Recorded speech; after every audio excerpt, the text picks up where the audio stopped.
Sebelum kita lanjut ke materi, izinkan kami memperkenalkan diri terlebih dahulu. Perkenalkan, nama saya Rangga Hamansyah dengan ujung NPM 050 akan bertugas sebagai moderator pada kesempatan presentasi kali ini. Perkenalkan, nama saya Akmal Jaludin untuk ujung NPM 043. Di sini saya sebagai pemateri. Perkenalkan, saya Tisya Natasha dengan ujung NPM 035 sebagai pemateri. Baik, izin memperkenalkan diri, nama saya Dita Domelani dengan ujung NPM 038 sebagai pemateri. Baik, perkenalkan, nama saya Vila Dipa Ananda dengan ujung NPM 037 sebagai intelektual. Perkenalkan, nama saya Rafi Betapa Reza dengan ujung NPM 014 sebagai pemateri. Baik, tanpa berlama-lama, mari kita lanjut ke materi yang akan disampaikan oleh pemateri pertama, Akmal. Silakan. Baik, di sini saya akan menyampaikan mengenai pengertian abstraksi. Abstraksi merupakan proses dalam menyederhanakan atau menyelesaikan suatu masalah yang cukup kompleks dengan menilai dan mengabaikan detail yang tidak penting dan hanya terfokus pada informasi utama. Nah, dalam konteks ini, abstraksi membantu seseorang melihat pola, struktur, atau inti masalah sehingga lebih mudah dianalisis dan diselesaikan. Contohnya, ketika kita membuat peta kotak, kita tidak menggambar semua detailnya seperti pohon, rumah, atau bangunan kecil, tetapi hanya menampilkan jalan utama, jalan transportasi, dan lokasi penting.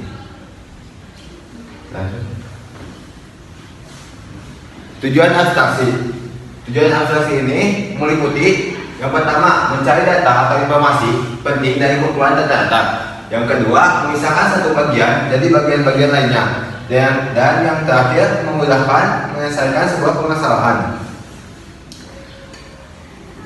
Tujuannya yaitu untuk memudahkan penyelesaian masalah dengan cara mencari informasi yang relevan dan menyelesaikan dan mengabaikan detail yang tidak penting.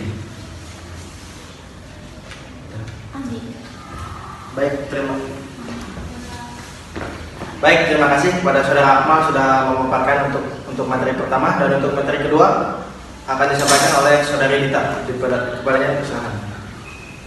Baik, di sini saya akan menjelaskan mengenai contoh abstraksi dalam kehidupan sehari-hari.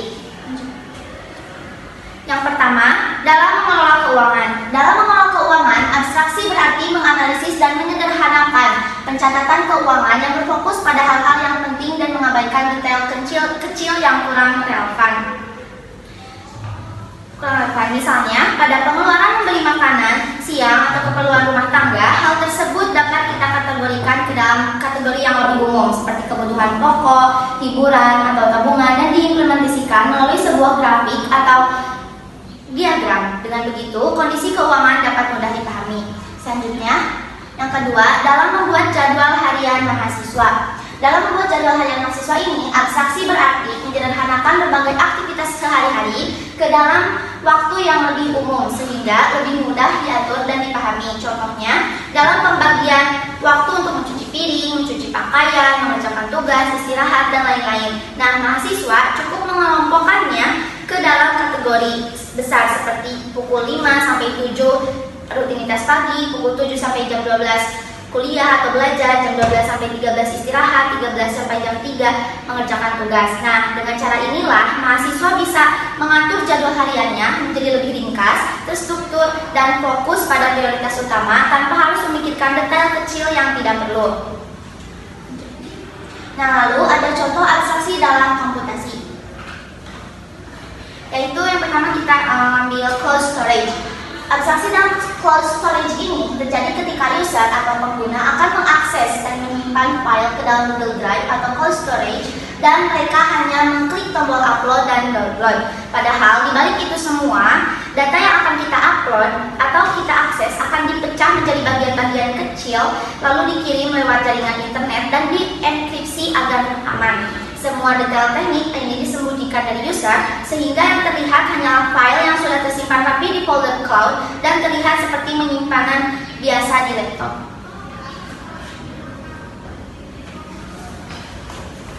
Baik, terima kasih kepada Saudari Dita sudah memaparkan materi yang kedua. Untuk materi ketiga akan disampaikan oleh Saudari Tisa. Kepadanya silakan. Selanjutnya, pengertian generalisasi. Generalisasi merupakan proses penyederhanaan suatu konsep untuk menghilangkan detail yang tidak relevan sehingga merangkum secara lebih umum. Selanjutnya, ada fungsi dari generalisasi.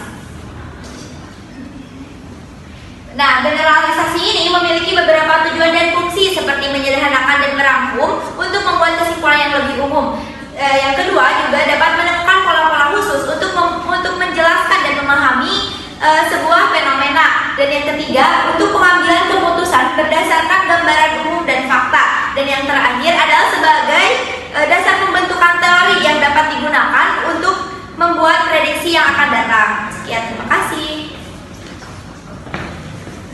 Baik, terima kasih kepada saudari Nita sudah memaparkan materi yang ketiga. Untuk materi selanjutnya akan disampaikan oleh saudara Rapi kepada Anda silakan.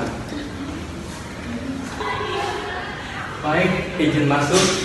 Pertama-tama saya izin menjelaskan kembali apa itu abstraksi.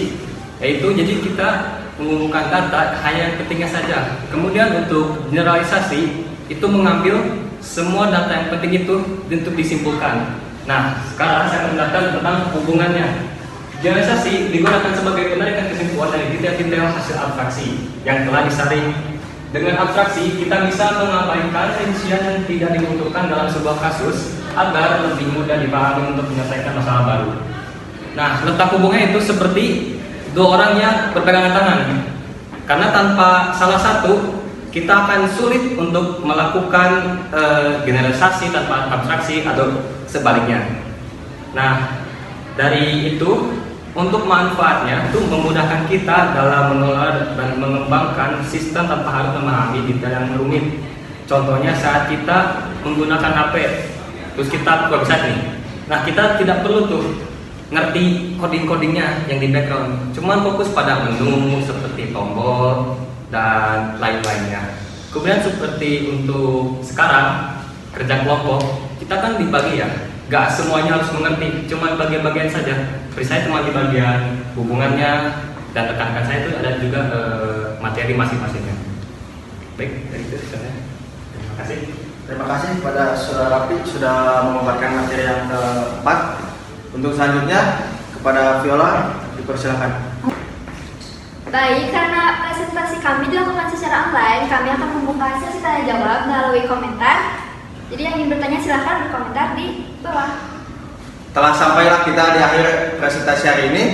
Mohon maaf apabila ada salah kata, disengaja maupun tidak. Akhir kata, wabillahi taufiq wal hidayah. Wassalamualaikum warahmatullahi wabarakatuh.